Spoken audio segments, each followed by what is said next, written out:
영어원서 읽기 500번 읽기 15번째 낭독 세 번째 vernacular chapter 7부터 chapter 9까지 또 읽어보도록 하겠습니다. 역시 마찬가지로 들으면서 어머니를 들으면서 책을 읽어보도록 하겠습니다. Chapter 7 A New Friend in Need. In the days that followed, Chester's behavior was exemplary.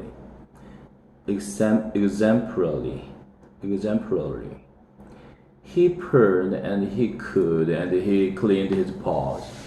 And he rubbed up against everyone's legs to show what a good boy he was. I was getting worried. Chester acted that way only when he had something devious in the back of his mind, but I didn't know what it was. He had tried everything in the book to get rid of the vampires, and all his efforts had failed, but I knew from the expression on his face that something was definitely up. Of course, I didn't know what was certain, because he had not spoken to me since the stake incident. I guess he realized that my hurt just wasn't in the destruction of the bunny vampire. In fact, I was beginning to like the little fellow. The Mullers were relieved by Chester's improved behavior. They didn't know how to account for his strange doing, but to their credit, they were willing to let bygones be bygones. The only disturbing factor in all our life was the reappearance of the white vegetables each morning in the kitchen. And yet, after a few days, even they stopped, and the life seemed to return to normal. One evening, I dropped by Buniculus' cage to check. I found myself doing that more and more since Chester had stopped talking to me. Of course, Bunicula didn't talk back, but he was a good listener.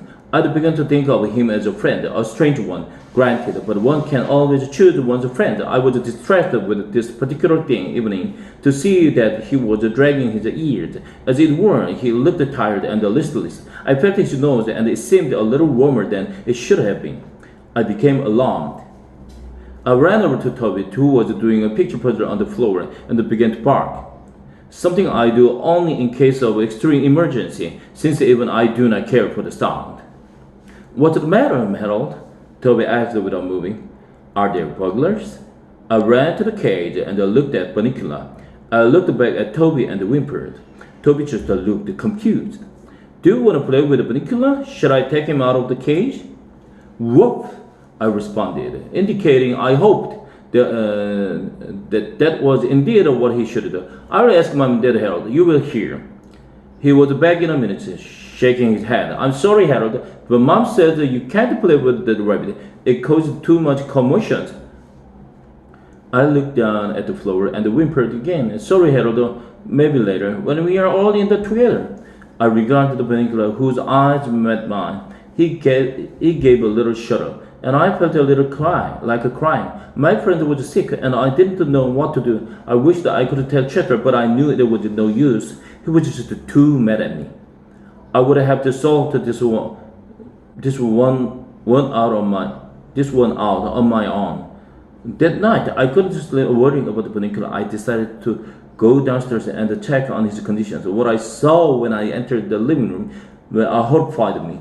Bunicula was out of his cage on the floor, while Chester stood in front of him, a piece of garland around his neck and his arms outstretched, blocking the kitchen door.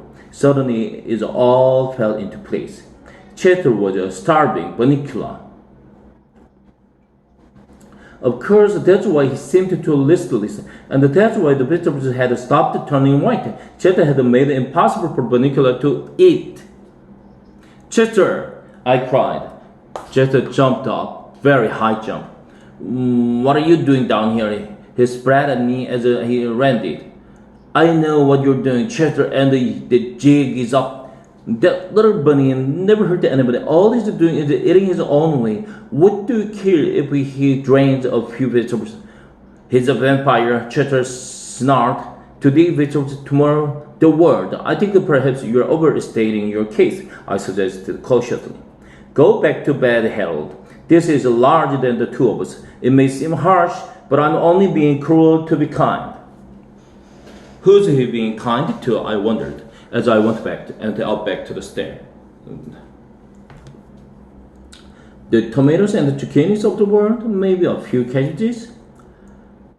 It just didn't make sense, but I could see I wasn't going to get anywhere with Chester tonight. Tomorrow, however, would be another story, and I was determined that by book or by crook, my friend Bonicula would eat by sundown the next day. Chapter 8. Disaster in the dining room. I realized there was nothing I could do for Bonicula's during the day, since he was sleeping, but that gave me time to plan my strategy.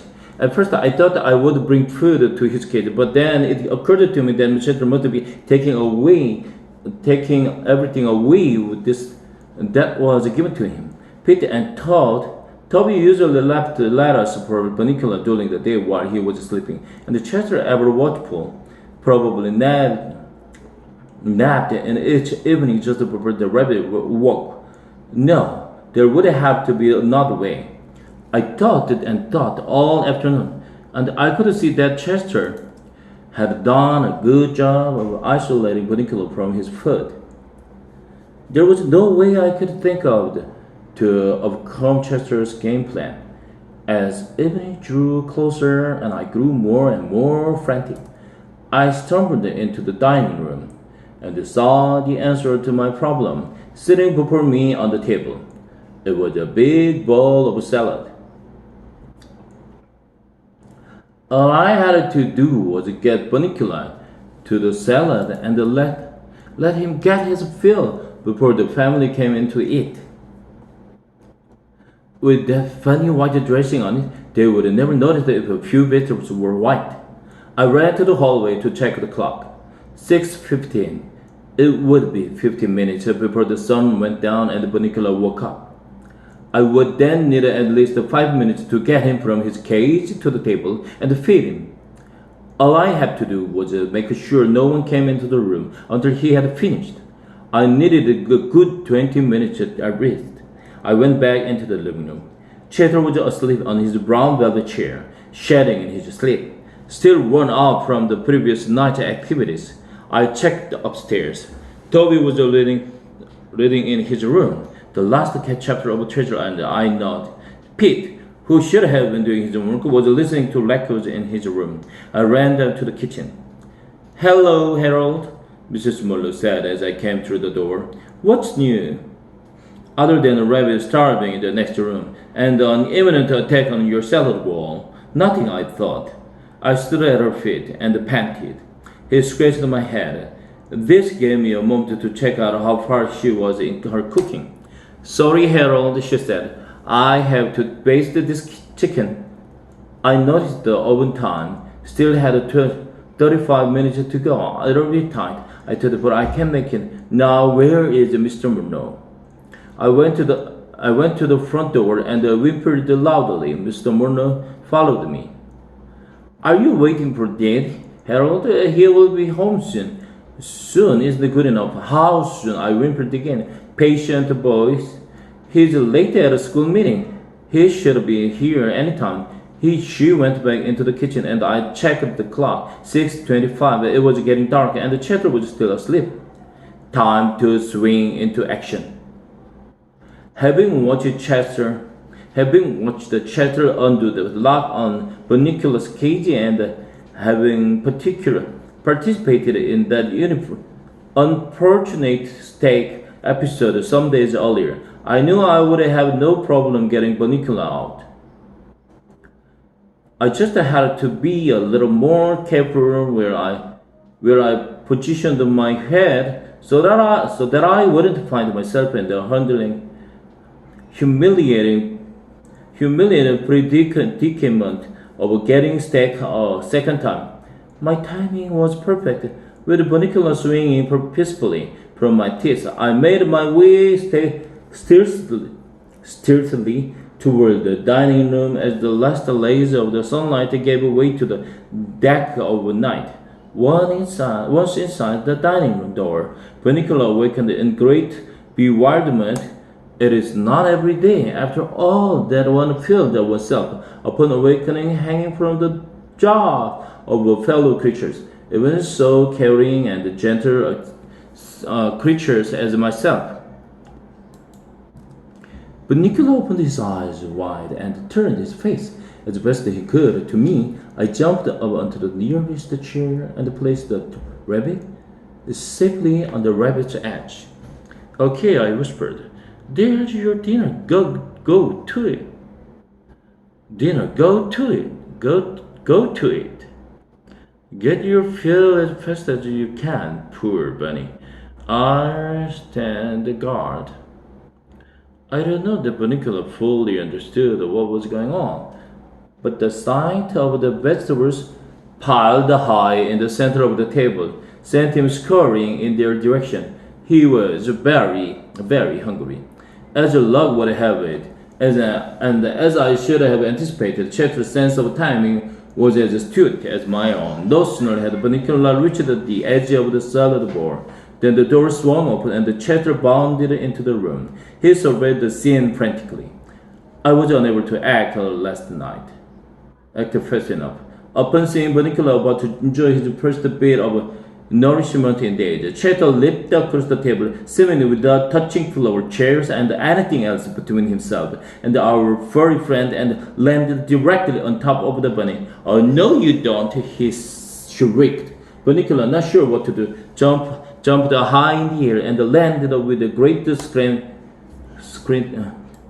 scattering of the green smack in the center of the salad bowl. Lettuce and the tomatoes and the carrots and the cucumbers went flying all over the table and onto the floor. Cheddar flattened his ears, wiggled his rear end, and smiled in anticipation to cat observers. This is known as the attack position. Run, Nicola! I shouted. Nicola turned in my direction as if to ask where. Anywhere, I cried to get out of his way. Chester sprang. Nicola jumped, and in the flash of a second, they had changed the positions. Chester now found himself flat on his back, owing to the slipperiness of the salad dressing in the bowl. And Nicola, too dazed to even think about the food now, hovered, quivering on the table. Chester was having a great deal of difficulty getting back on his feet, but I knew it was only a matter of a second before he'd attacking again. And I knew also that Nicola was too petrified to do anything to save himself, so I did the only thing I could. I barked very loudly and very rapidly. The whole family rushed through the doors. Mr. Muller must have just come home because his coat was still on. Still on. Oh no, cried Mrs. Muller. That's it, Chester. This is Chester's last stand. Chester rolled his eyes heavenward and they didn't even try to move. Mom said Toby, tugging at his mother's arm. Look at Nicola, how did he get out of his cage? He looks scared. Of course he's scared, Mrs. Muller said. We probably forgot to latch his cage and he got out. And I think Chester has been chasing him. Toby put his face close to the rabbit. Mom, doesn't Nicola look kinda sick? We'd better take them all to the vet to see if any damage was done, she answered. I started to whimper. No need for me to go to the vet. Mr. Muller patted my head. We may as well take Harold along, he said. He's probably due for his shot. Mrs. Muller carefully picked Chester out of the salad bowl and carried him by the scruff of the neck to the kitchen. I'm going to give Chester a quick bath, she said to Mr. Muller. Why don't you put together a fresh salad, Toby? You and Peter put Nicola back in his cage and then clean up the table. I didn't stick around for an assignment. This was not the time to be in the way. And besides, I now had a whole evening and night ruined worrying about the next morning's visit to the vet. This little effort of mine, I thought, has been a disaster in more ways than one. Chapter 9. All well that ends well. Almost. Looking back on that night, I remember thinking that the whole mess could never be resolved happily. What would become of Nicola, my new friend who was suffering from starvation, and what of Chester, my old friend, who seemed to have flipped his lead and, if you will pardon the expression, was in the doghouse with the nose. Of far greater concern at that time Of course, with my own future, but on that night, all that consumed my thought was the fear of the next day's injections. It all seemed hopeless indeed. But looking back on the next day, I can tell you that happy endings are possible. Even in situations as fraught with a complication as this one was. Early the next morning, we all piled into the car, some of us with greater reluctance than others, and trundled off to bed. And by afternoon, we were on our way to solving our problem. The vet worked everything out very nicely. He discovered that Panicula was suffering from extreme hunger. I couldn't have told him that. Rather than jolt his fragile stomach with solid food, the doctor decided he should be put on a wicked diet until he got better. So Panicula was immediately given some carrot juice, which he drank eagerly. After he finished, he looked over at me with a great grin on his face and winked. Chet was diagnosed as being emotionally overwrought. It was suggested that he started sessions with a cat psychiatrist to work out what the doctor called a case of a sibling rivalry with Panicula. I asked Chester later what a sibling was, but he wasn't speaking to me, so I looked it up. It's like a brother or sister. And a sibling rivalry means you are competing with your brothers or sisters for attention. I wasn't sure this was Chester's problem, but it sure explained a lot about Toby and Pete. As for me, well, I came out the best. Dr. Watson was all set to give my shot when the nurse came in with my card. Wait, doctor, this dog doesn't need his shot yet. It's too soon. So I got a pat on the head and a doggy pop instead. These days, everything is back to normal in the Monroe household. Almost. But Nicola liked his liquid diet so much that the Monroes have kept him on it. And oddly enough, there hadn't been no problems with his vegetables mysteriously turning white since. Chester, of course, insists that this proves his theory. Obviously, Harold, the liquefied vegetables take the place of the vegetable juices, so Panicula has no need to go roaming anymore. Then he's not a vampire, I said. Nonsense. He's a vampire, all right, but he's a modern vampire. He gets his juices from a blender. Case closed, Sherlock? I queried. Case closed. Oh, Chester. Yes, Harold? What are the two funny marks on your neck? Chester jumped and then I laughed. Very funny, he said as he began to bathe his tail. Very funny. The Monroes never knew anything of Chester's theory. They changed the marks and to this day believed they were the victims of a curious vegetable blight. Panicula and I have become a good friend. He still doesn't say anything, but he snuggles up next to me by the fireplace and we take long cozy snoozes together. One night I sang him a lullaby in the obscure dialect of his homeland, and he slept very peacefully. It was that night that cemented our friendship. Now, about Chester. I said that everything was back to normal. Almost. Naturally, Chester is the almost. He has been seeing his psychiatrist,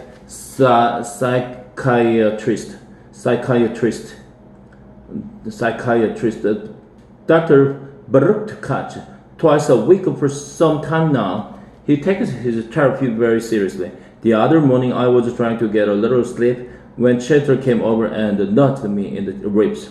Harold, do you realize that we've never really communicated? I mean, really communicated. I opened one eye cautiously. And in order to communicate to Harold, you have to really be in touch with yourself. Are you in touch with yourself, Harold? Can you look yourself in the mirror and say, I know who I am. I am in touch with the meanness. This is me.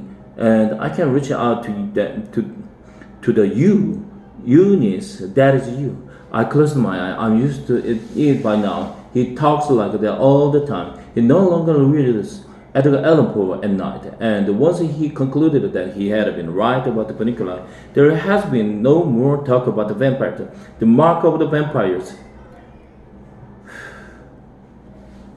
Sit. It's usefully obsolete on its shelf. Right now, he's reading Finding Yourself by screaming a lot. And the other night, When I heard the most awful noise coming from the basement, I didn't even bat an eyelid.